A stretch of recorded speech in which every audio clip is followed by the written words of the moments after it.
நெல்லை கிழக்கு மாவட்ட காங்கிரஸ் தலைவர் ஜெயக்குமார் மரண வழக்கை விசாரிக்க மேலும் ஒரு தனிப்படை அமைக்கப்பட்டிருக்கிறது. அண்மை செய்தியாக பார்த்து வருகிறோம். ஜெயக்குமார் மரண வழக்கு தொடர்பாக விசாரிக்க மேலும் ஒரு தனிப்படை அமைக்கப்பட்டிருக்கிறது. நெல்லை கிழக்கு மாவட்ட காங்கிரஸ் தலைவர் ஜெயக்குமார் மரண வழக்கை விசாரிப்பதற்காக மேலும் ஒரு தனிப்படை அமைக்கப்பட்டிருக்கிறது. அண்மை செய்தியாக பார்த்து வருகிறோம். கூடுதல் விவரங்களோடு இணைகிறார் செய்தியாளர் செல்வராஜ். வணக்கம் செல்வராஜ். தற்போது ஜெயக்குமார் மரண வழக்கு தொடர்பாக விசாரிக்க மேலும் ஒரு தனிப்படை அமைக்கப்பட்டிருக்கிறது. ஏற்கனவே தனிப்படைகள் அமைக்கப்பட்டிருக்கக்கூடிய சூழலில் மீண்டும் ஒரு புதியதாக ஒரு தனிப்படை அமைக்கப்பட்டிருப்பதற்கான காரணம் என்ன? முழு விவரங்களை பதிவு செய்யுங்கள். நிச்சயமாக நெல்லை மாவட்டத்தில் கிருஷ்ணமலை அருகே உள்ள கரைச்சுத்தபுரம் கிராமத்தை சேர்ந்தவர் KPK ஜெயக்குமார். இவர் நெல்லை கிழக்கு மாவட்ட காங்கிரஸ் கட்சி தலைவராகவும் இருந்தார். கடந்த 4ஆம் தேதி தனது வீட்டிற்கு தோட்டத்தில் உள்ள அவர் கை கால்கள் கட்டப்பட்ட நிலையில் கருகிய நிலையில் மர்மமான முறையில் பிணமாக கிடந்தார். இந்த சம்பவம் தொடர்பாக ஏற்கனவே நெல்லை மாவட்ட காவல்துறை என்பது 10 தனிப்படைகளை அமைத்து பல்வேறு கோணங்களில் விசாரணை என்பது மேற்கொள்ளப்பட்டு வந்தன.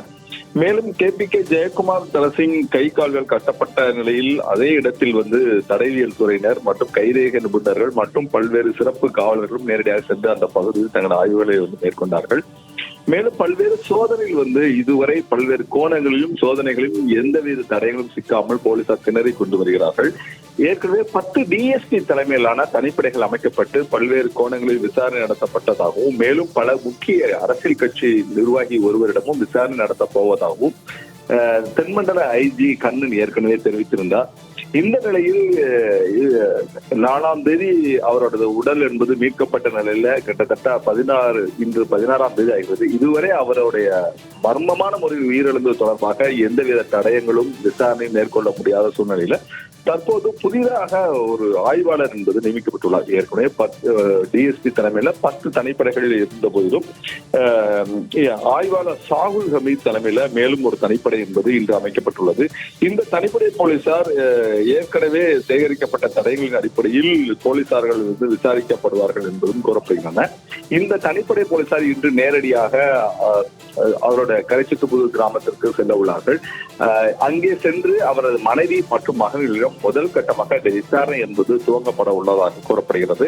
அதன் பிறகு படிப்படியாக அந்த 32 நபர்கள் தங்களுடைய மரண வாக்குமூலத்தில் எழுதப்பட்டுள்ள அந்த 32 நபர்களை விசாரிக்கவும் அதன் பிறகு அரசியல் கட்சியில் ஒரு முக்கிய பிரமுகர் ஒருவரை விசாரணை நடத்துவதற்காக தமிழக அரசிடம் தங்களுடைய தங்களோட அனுமதியை கேட்டுள்ளார்கள். அது தொடர்பாகவும் தங்களுடைய இந்த வழக்கு தொடர்பாக தற்போது நகரப்பட்டு வருகிறது.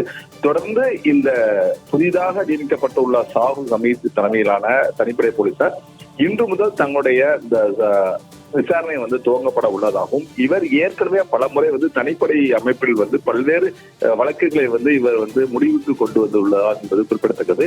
அந்த வகையில் தான் தற்போது சாகுல் ஹமீத் என்பவரை நியமிக்கப்பட்டுள்ளார். மேலும் இந்த வழக்கு தொடர்பாக பல்வேறு விசாரணைகளை மேற்கொள்ளப்பட உள்ளார். விரிவான தகவல்களை வழங்கியமைக்கு நன்றி செல்வராஜ்.